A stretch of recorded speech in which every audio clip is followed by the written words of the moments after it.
అమ్మ ఇప్పుడు మనకి బాల పూజ, హ్మ్. ఇంకా కుమారి పూజ, హ్మ్. సువాసిని హ్మ్. పూజ అని హ్మ్. చెప్పేసి హ్మ్. స్త్రీలనే అమ్మవారుగా కొలిచి పూజ చేస్తూ ఉంటారు. అవునమ్మా. ఆ పూజా విధానం గురించి చెప్తారా అమ్మ? తప్పకుండా. ఇది మన శాస్త్రం. ఇందాక మనం అనుకున్నటువంటి శాస్త్రవాక్యం. ఎత్ర నార్యస్తు పూజ్యంతే రమంతే తత్ర దేవతాః. హ్మ్. ఎక్కడ స్త్రీలు పూజించబడతారో హ్మ్. అక్కడ దేవతలు సంచరిస్తూ ఉంటారు. వాళ్ళు హ్మ్. ఇష్టపడుతూ ఉంటారు అని. హ్మ్. అయితే స్త్రీలనే ఎందుకు పూజించాలి? ఏం పురుషుల్ని పూజించకూడదా? మీకు రాలేదా సందేహం? హ్మ్. స్త్రీని పూజించండి, స్త్రీని పూజించండి అంటున్నారు. మరి పురుషులు పూజార్హులు కారా? అంటే హ్మ్. పురుషులకు కూడా పూజార్హత ఉన్నది. లేదని కాదు. హ్మ్. కానీ మనమున్నటువంటి కలికాలంలో హ్మ్. వాళ్ళ పేపర్లు చూడాలన్నా, న్యూస్ చదవాలన్నా ఆడవాళ్ళ వయస్సులతో సంబంధం లేకుండా ఎటువంటి దుర్వార్తలు మనం వినాల్సొస్తుందో అని భయపడే కాలంలో మనం ఉన్నాం.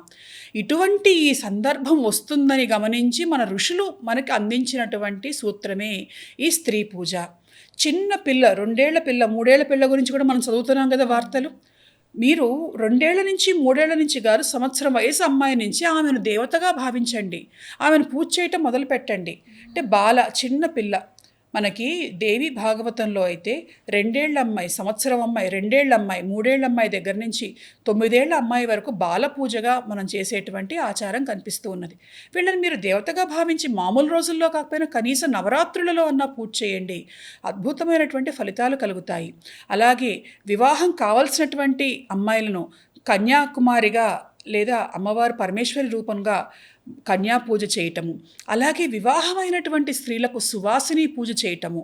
పూర్వ సువాసినులైనటువంటి స్త్రీలకు కూడా మాతృపూజ చేయటము.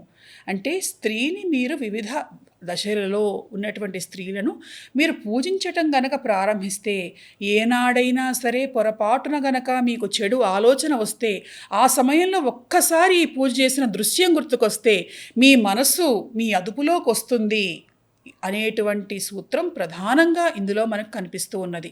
ఇది కాక ఎప్పుడైతే మనం దేవతను ఒక పిల్లల్లోకో, సువాసనలోకో పిలిచి పూజ చేస్తామో, వా వాళ్ళలోకి వచ్చినటువంటి దేవత మన కోరికలన్నీ కూడా తీరుస్తుంది అనేటువంటిది మన శాక్తేయం. అంటే అమ్మవారి పూజా విధానంలో మనకు చెప్తూ ఉన్నది.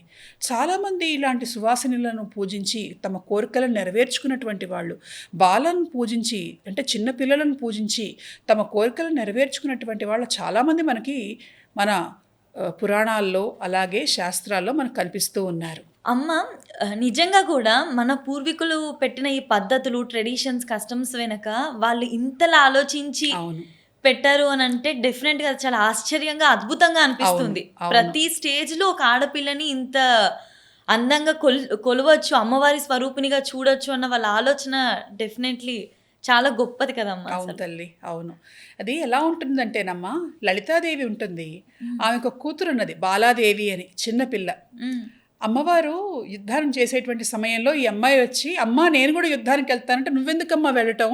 ఆ! మన వాళ్ళందరూ ఉన్నారు. మన సైన్యాధ్యక్షురాలు వారాహిదేవి ఉన్నది, లేకపోతే మన మాతంగిదేవి ఉన్నది. నువ్వు వెళ్ళకమ్మా" అంటుంది. హ్మ్. మరి ఆమె అమ్మవారు, ఆమె అంశతో పుట్టినటువంటి అమ్మాయి యుద్ధానికెళ్తే ఆ అమ్మాయికి ఏం జరుగుతుంది? హ్మ్. కానీ దేవతలు కూడా పసితనంలో ఉన్నప్పుడు పిల్లల్ని ఎలా చూడాలో, ఎలా గుర్తించాలో, వాళ్ళని ఎట్లా ప్రేమగా చూడాలో, హ్మ్.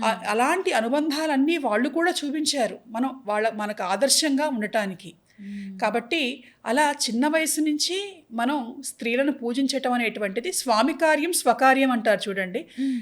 ఏమిటి అనంటే ధర్మబద్ధంగా మానవ జీవితం గడపటం. హ్మ్. ధర్మబద్ధమైనటువంటి కామ మార్గంలో వెళ్ళటం.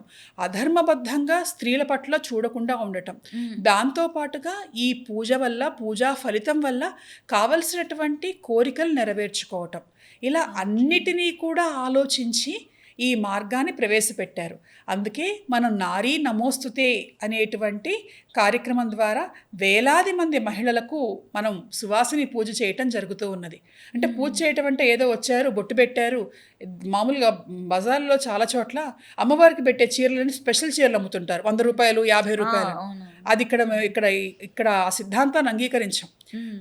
సువాసనలకు పూజ చేయటం అంటే, హ్మ్. మనం ఇక్కడ గర్భగుడిలో అమ్మవారు ఇక్కడ ఒకటే ప్రధాన సూత్రం. హ్మ్. నారీ ఏవ నారాయణి. నారాయణి అంటే కాళి. హ్మ్. మరకత కాళి ఇక్కడ ప్రధాన దేవత.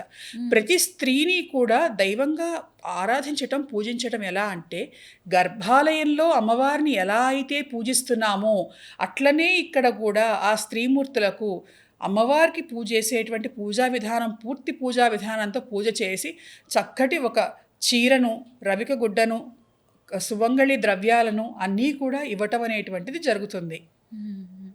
అమ్మ మగవారు కూడా అమ్మవారికి నిత్య పూజ చేసుకోవచ్చా అమ్మ? చేసుకోవచ్చు తల్లి. అమ్మ అందరికీ అమ్మే. కాబట్టి స్త్రీలైనా పురుషులైనా ఎవరైనా సరే అమ్మను ఆరాధించవచ్చు, అమ్మను పూజించవచ్చు. అయితే అమ్మ అనే భావన ఎప్పుడూ మనసులో నిలుపుకోవటం అనేటువంటిది అన్నిటికంటే కూడాను గొప్ప పని. శ్రీ శక్తి పీఠంలో మనకి స్త్రీ పూజలు అనేవి చాలా ఎక్కువగా జరుగుతుంటాయి కదా. అవునమ్మా. దానికి గల కారణం ఏంటమ్మా? దానికి గల కారణం ఏంటంటే 2 ప్రధానమైనటువంటి కారణాలు. ఈ శక్తిపీఠంలో మీరు ఇందాక ఒక మాట అడిగారు, స్త్రీలు మంత్రోపదేశాలు ఇవ్వటము చేయటము అనేటువంటిది.